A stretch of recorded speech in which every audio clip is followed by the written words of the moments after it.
இப்போ ஒவ்வொரு முறையும் தேர்தலை பத்தி ஒரு யூகம் பண்ண முடியும். இப்ப 2021 தேர்தலா இருக்கட்டும், இல்ல 16 தேர்தலா இருக்கட்டும், அப்போ இருக்கிற கட்சிகள் தான் இருந்தாங்க. அதனால ஒரு ஒரு நம்ம யோசிச்சு சொல்லிட முடியும், ஒரு அனுமானிச்சிட முடியும். ஆனா இப்ப இருக்கிற அரசியல் சூழல் வந்து ஒரு அனுமானிச்சு சொல்ல முடியாத சூழல் தான் நிலவுது அப்படின்றத நம்ம பார்க்க முடியுது. மக்களும் ஒரு பெரிய பாதிக்கப்பட்ட சூழல் இருக்கிறதுனால எப்போ என்ன முடிவெடுக்க போறாங்க அப்படின்னு தெரியல. கூட்டணி அமர்வுகளும் இன்னும் முழுமையா எந்தெந்த கட்சிகளும் தெரியாம இருக்கு. அதே நேரம் மக்களும் வந்து இன்னைக்கு நிறைய பிரச்சனைகளை உள்வாங்கி இருக்கிறதுனால அந்த சூழலை கணிக்க முடியாது. இன்னொன்று நம்ம வந்து அரசியல் விமர்சகரும் கிடையாது. நான் மக்கள்ல ஒருத்தி. என்ன நிலை இருக்கோ அதுக்கு தகுந்த மாதிரி அரசியலை தேர்ந்தெடுக்கணும்னு நினைக்கிற ஒரு ஆளா தான் நான் பாக்குறேன்.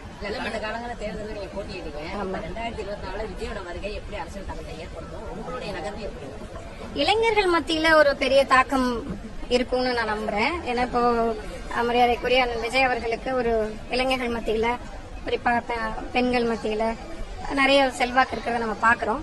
அதை அவங்க மக்களுக்கானதா இல்ல மக்கள் பிரச்சனையை கையில் எடுக்கக்கூடியதா மாத்தினாங்க அப்படின்னா இன்னும் பெருமளவுல மக்களை ஈர்க்க முடியும் அப்படிங்கறதா என்னோட நிலைப்பாடுன்னு தனியா கேட்டீங்க அப்படின்னா எப்பவுமே ஒண்ணுதாங்க. எனக்கு நான் வந்து மக்கள் பிரச்சனைக்கு குரல் கொடுக்கிற ஒரு ஆளா அல்லது மக்கள் பிரச்சனையை தீர்க்கக்கூடிய ஒரு இடத்துல இருக்க வேண்டிய ஆளா நான் இருப்பேன் அப்படிங்கறது மட்டும் நான் உறுதியா சொல்றேன். பொதுவான கேள்வி வந்து காளியம்மாள் அடுத்த எந்த கட்சி போவாங்க அப்படின்னு ஒரு கேள்வி பொதுவா சமூகம் அதுக்கான பதில் நானே சொல்லுவேனே. ஒரு கட்சியில இணைய போறோம்னா அது வந்து இப்போ ஒரு காளியம்மாள் ஒரு கட்சியில இணைய போறாங்கிறது ஒரு ரகசியமா போயிட்டு வந்துட முடியாது இல்லையா. நான் எப்படியும் ஊடகத்தை சந்திக்கணும். ஒரு அரசியல் கட்சியில இணைஞ்சேன் அப்படின்னா இணைஞ்சேன்னு சொல்லணும்.